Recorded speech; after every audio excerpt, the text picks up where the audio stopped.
The closed beta for Silver Palace is finally out, and after reaching level 33, here's what to expect and know about what's changed, what the current version of Silver Palace feels like, and some of my thoughts on the game. As a bit of a side note, a lot of the systems I'll be talking about today are introduced pretty quickly, so it is actually kind of easy to overlook how important they are for your progression, but don't worry, as today I'll be going over the daily routine for Silver Palace, the character upgrades, combat, both stamina systems, and one city feature that you should definitely unlock as soon as possible. Without further ado, let's get into it. The first thing you should know and also do every day in Silver Palace is of course complete your dailies. This should come as no surprise, but this provides account EXP as well as reactor crystals, and this can be used to purchase pulls, so of course you don't want to leave them unfinished before the day resets. To add to this, you should also be clearing one case review each day since it rewards valuable materials required for late game skill upgrades. Next though, you should then check your agenda and complete the missions under city records. These objectives help guide your progression through the different systems in the game, and it provides you with everything you need to upgrade and pull your character. That includes things like inside materials, which allows you to upgrade your characters and motive, normal materials, which are used to increase your character level cap, and reactor crystals, which we already mentioned, and of course these are used for pulls. That said, there are also 4 main character menus that you should regularly check. The first is character identity. Now this might sound obvious, but you should always of course keep the characters that you're using at the highest level currently available to them. That said, though this can be costly, as a reminder, when you reach the higher levels of a character, they also gain things like HP, attack, and defense per level,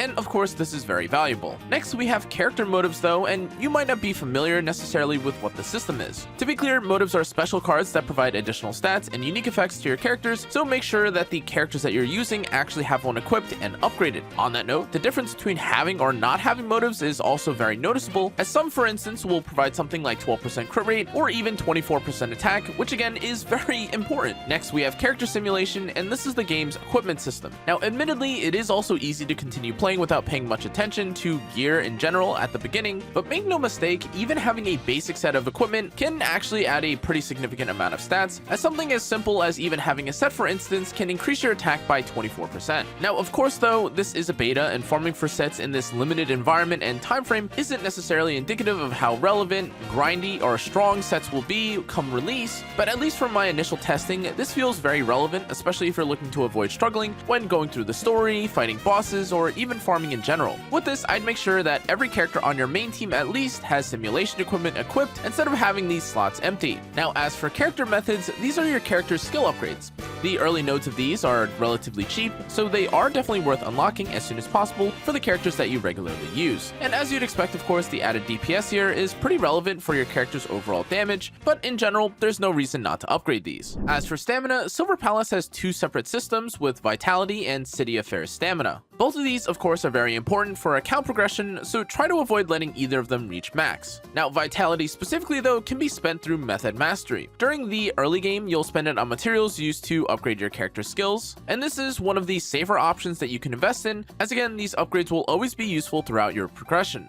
You also gain account experience whenever you spend Vitality, so again, letting it cap not only detracts from the resources that you'd otherwise get, it's also detrimental towards your account level. As for City Affairs Stamina, this is again used for the different activities available around the city. These activities will increase your popularity level, which then rewards account experience again, and this too makes said stamina system just as important for progression. Now, where you choose to spend this specifically though is honestly not as important at the beginning, and with it you can use it on things like horse racing, the coffee shop, or whichever City Affairs activity that you actually enjoy the most. The important thing here again is simply making sure that you spend it instead of allowing it to remain full. Now another system I'd actually like to touch on though is city property as soon as the system becomes available in game. Your properties generate stocks as well as antique coins over time, so unlocking this earlier means that you begin accumulating said resources sooner. Antique coins can then be used for useful materials like reactor crystals for pulls, upgrade materials for your characters, but also character motives through the info exchange inside the City Affairs menu. Now in general though, because properties also generate resources passively, delaying any of this process only means missing out on materials that you could have otherwise been earning in the background. Now the last time I played Silver Palace, of course the combat was one of the game's major sells, and it still is. That said, it was pretty fun to play around with despite not having much to test it against, but that said, the combat of Closed Beta 2 is very strong, as the new list of characters to test, the introduction of a new mode that allows you to auto parry everything, even at the cost of a damage nerf, and so much more has honestly added to the fighting system of the game. Now, I do recognize that having an easy mode though might not necessarily be something that everyone is bought into or a fan of, but myself personally, I've always been a fan of having more options in games, and as again, it's optional and does technically have some drawback or balancing to it, I find that it's not only fine, but actually kind of nice, especially if you find that you're stuck on a part of the game that you've gone over and over and over on, and you simply just want to see the rest of the story or progress further. In terms of the characters that I used to progress in the story though, I mainly used the detective and Rex. The detective felt very smooth and flexible as her attacks flowed naturally into her movement, and again, like the previous closed beta, the dashing and dodging felt pretty nice. She also has a bit more going on than simply spamming her basic attack, with ammunition to manage and a gravity field that is especially satisfying when you can actually group multiple enemies together. Rex by comparison felt much more focused on maintaining momentum. His gameplay revolved around extending his combos, building up volt charge, and eventually unleashing a much longer sequence of attacks. Once you got into the rhythm of his kit though, it did kind of feel like you're constantly moving from one attack to the other without much downtime, and between the two, the detective definitely felt more versatile, while Rex was more satisfying when I just wanted to stay on an enemy and keep attacking. Now of course, this is all before real testing in the endgame, as most enemies die too quickly to really test every part of their kits, but still, even from what I was able to test, both characters felt responsive and enjoyable enough that progressing through the campaign never became repetitive. Now the last thing I'd like to touch on for Silver Palace is the visuals and music. Even from CBT1 to CBT2, it's clear they killed it in both of these departments. The city is packed with details, with large open views, tall clock towers, old European style buildings, floating structures in the distance, and so much more happening across the skyline without the screen even feeling too cluttered. The lighting also does a lot of the hard work for the game, as even when you're simply moving around, the bright skies, reflections, and softer colors makes the world feel much more alive than a basic backdrop.